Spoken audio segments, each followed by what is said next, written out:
Why don't you just do that as an intro of your video? I'll get next time.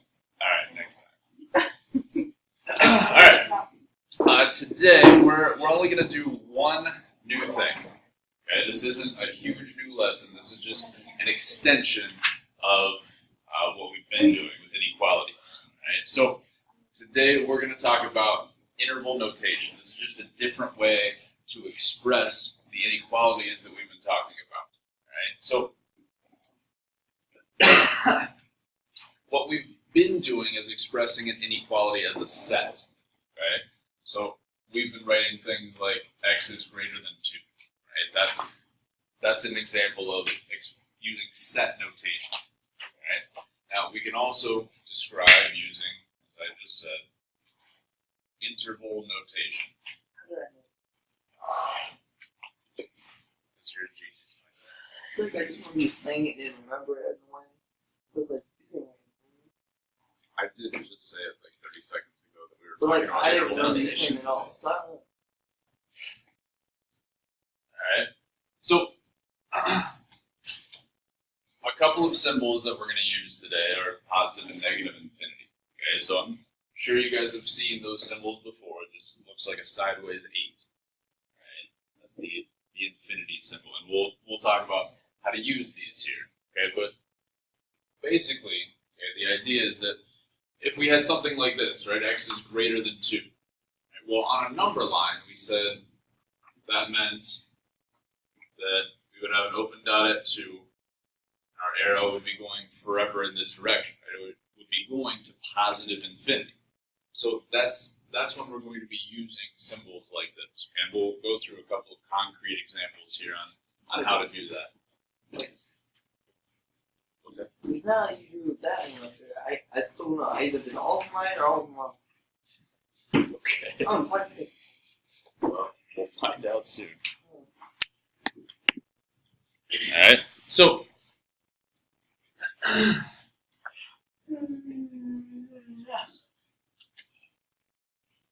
whenever we are using this interval notation, okay, to indicate that an endpoint is included, okay, and what that means, right, when we were graphing, okay, an endpoint being included meant that we were using that solid dot, right? That was the greater than or equal to or less than or equal to, right? That was whenever we had these, whenever something is included, whenever an endpoint is included.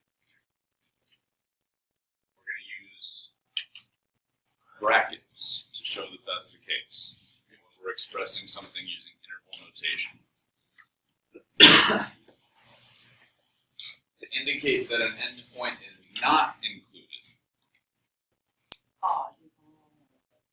parentheses, right? Okay, we're going to use parentheses. Now, one little key down here. Parentheses are always used whenever we're talking about negative infinity or positive infinity. Okay? Even though you would think that we are including that, right? We're saying that something is going to positive infinity or is going to negative infinity, these aren't actual numbers. Right? Infinity and negative infinity is just saying, well, it's going forever that way, or it's going forever that way. So it's impossible to actually include infinity. Like a line. Yeah, like a line going on forever. Yep.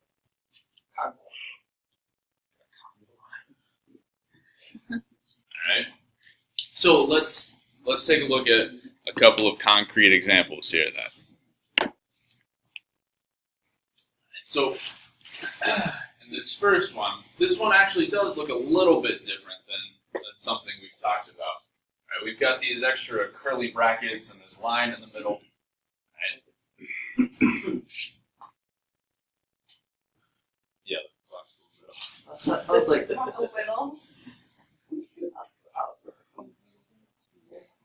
Alright, so this notation means the exact same thing as what we've been talking about, okay? The way that we would read this, and I'm going to write this out in words, okay? We would say x such that, okay? This little vertical line means such that. So x such that x. I thought it was all X. What's that? Isn't it all X?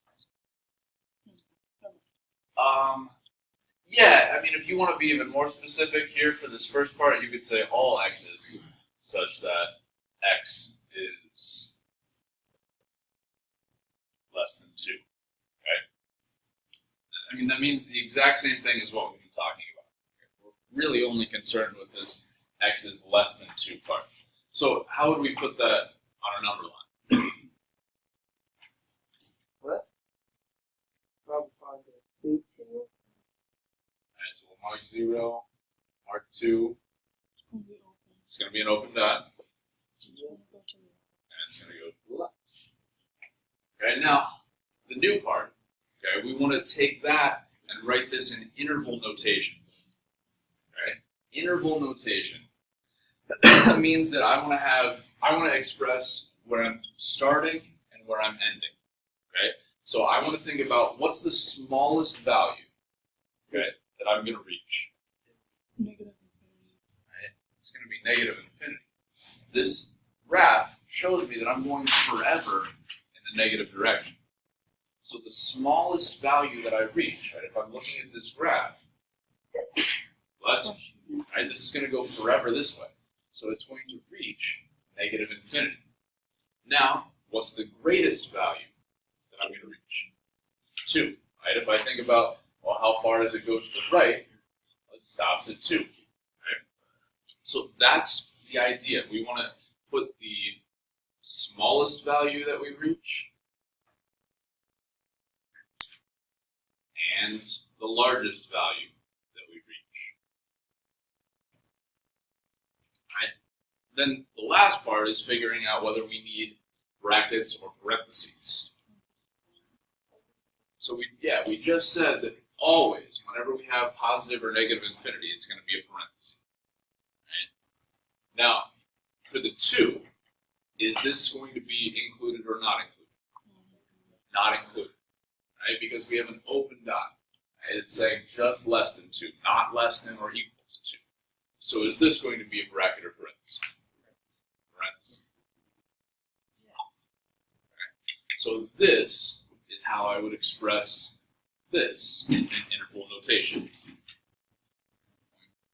From negative infinity all the way up to positive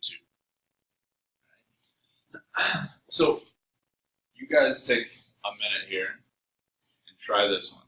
Okay, graph it on a number line, and then try to translate that into interval notation.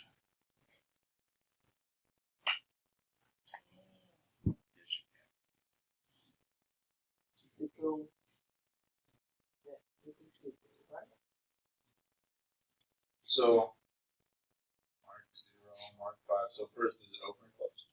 Closed. Now this is saying x is bigger than negative 5. Right? X is greater than or equal to negative 5. Right. So all the values that are greater than negative 5 would be correct.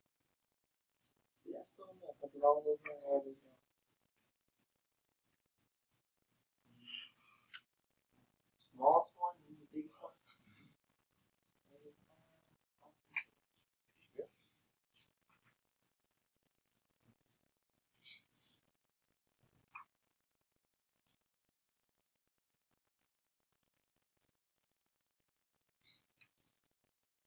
Last time I had that opposite.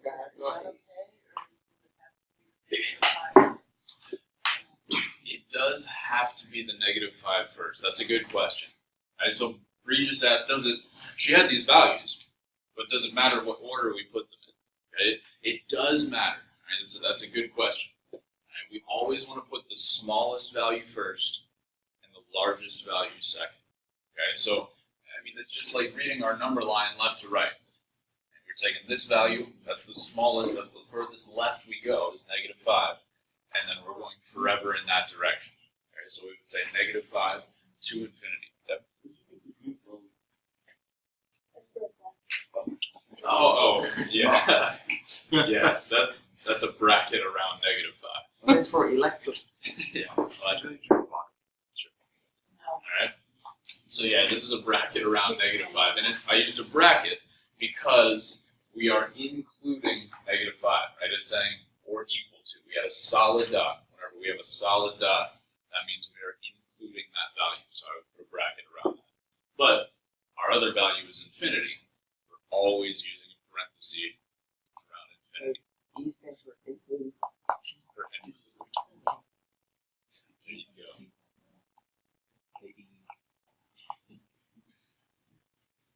That's why you got color for it. All right. Any questions?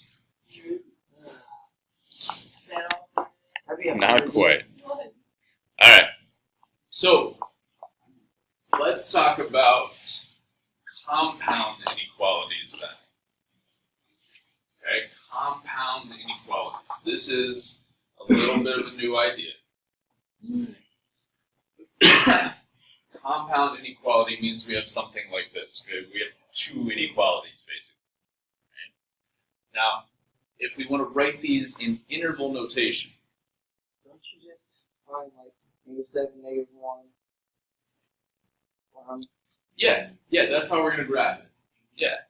So when we're using interval notation, okay, we're going to use this symbol. It looks like a big U. Okay, exactly. It means union. So let's plot this on a number line here. Okay. So let's mark 0, mark -1, mark -7. They can never like go right or always go opposite ways. That's a good question. Or the same way or something. So yeah, so Mikey just asked, are these always going to go in opposite directions, or could they meet in the middle? As it's written here, okay, if we have an or statement like this, a compound inequality, they should be going in opposite directions. Okay, there's a different way to write something if they're going to meet in the middle. Okay, so whenever you see an or statement like this, they should be going in opposite directions. You do want to double check that though. We'll get to something like that.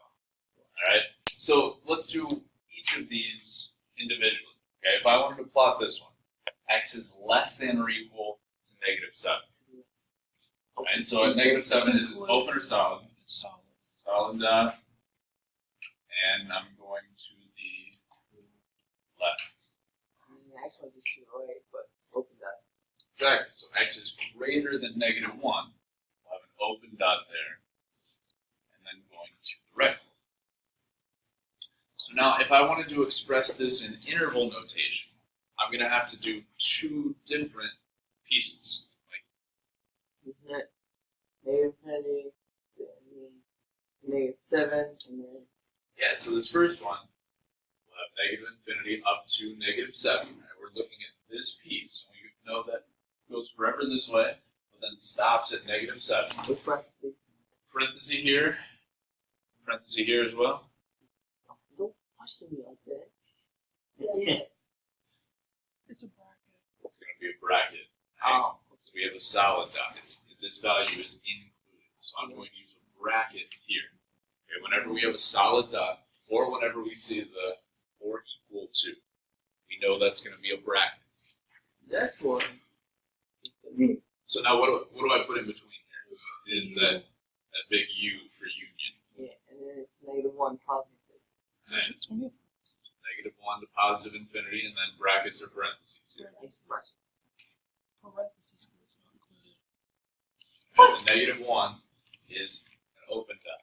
So that's all that matters? That's all that matters. Oh. If it's closed off, it's brackets. If it's open, it's brackets. But, I mean, it makes sense. I thought it mattered. But the side that's the side that always has the infinity. it's God, gonna be get made me parentheses. took my neck. Yeah, so infinity and negative infinity will always have parentheses no matter what. But then if we have values, we need to look and see whether we used closed dot or an open dot, or we can just look at our statement. Right? If we have or equal to bracket, we do not have or equal to parentheses. Okay? So how do we feel about something like this? What? Okay. I mean, so far, most of this stuff that we've done, you've seen in Algebra 2. Till now. Wait, when are we having our first test? We're gonna do at least one more section. Not Friday. Yeah, maybe like next Friday-ish. I'm only here for half the day next Friday. Perry doesn't have school. I'm excited. Being in New York.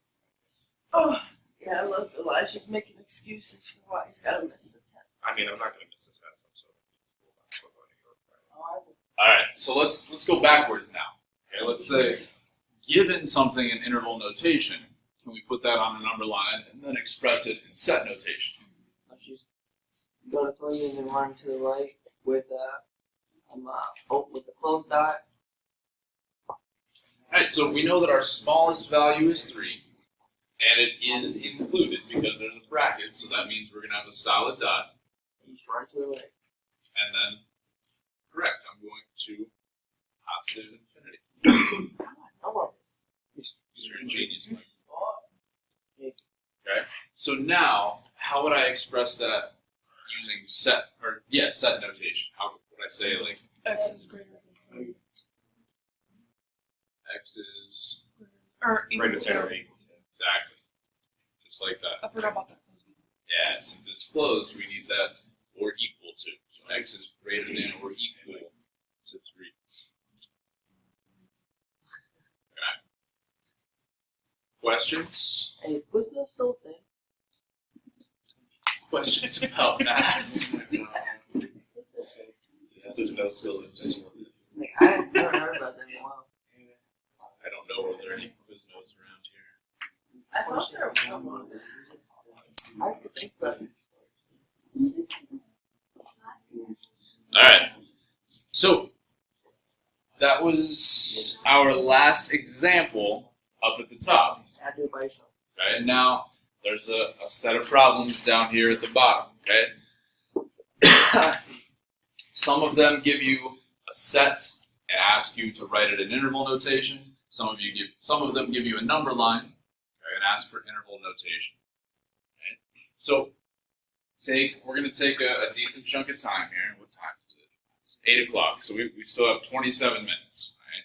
We've got a pretty good chunk of time. So if this clock stays where it is, bless you. That means that we're out of here basically 11 o'clock and on this clock. So we've got plenty of time. All right, so we're going to take 15, 20 minutes here. You guys are going to work on these. Mrs. Marshall and I will be around to help. And then we'll go over some of these answers here. All right, so have at it. Sure. 36 million. Do the thing, Fach. All right, so are there any of these that we want to take a closer look at?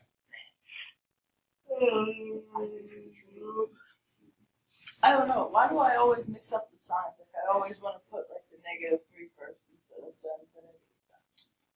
I don't. Did you sketch a number line? No, that's probably why. See, I think Yeah. if you sketch out the number line, I think it's a lot easier to see what's the smaller value and what's the bigger value. Right. So if we sketched out the number line here, a is less than or equal to -3.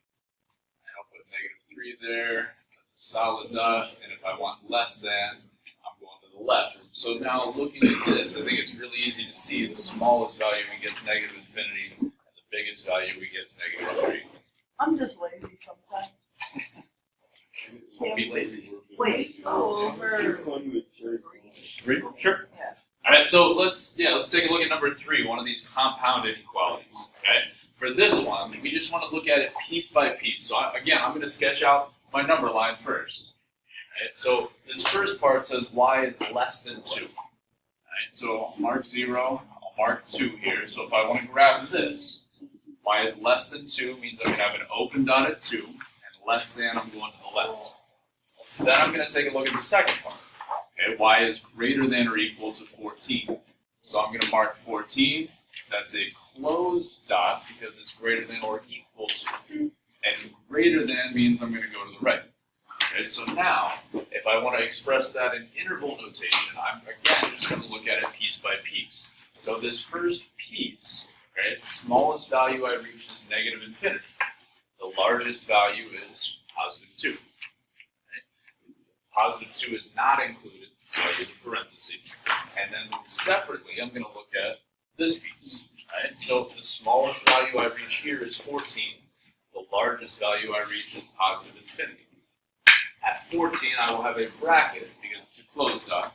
And then again, at both negative infinity and positive infinity, it will always be a parenthesis. Okay. Thank you. That's Any other questions?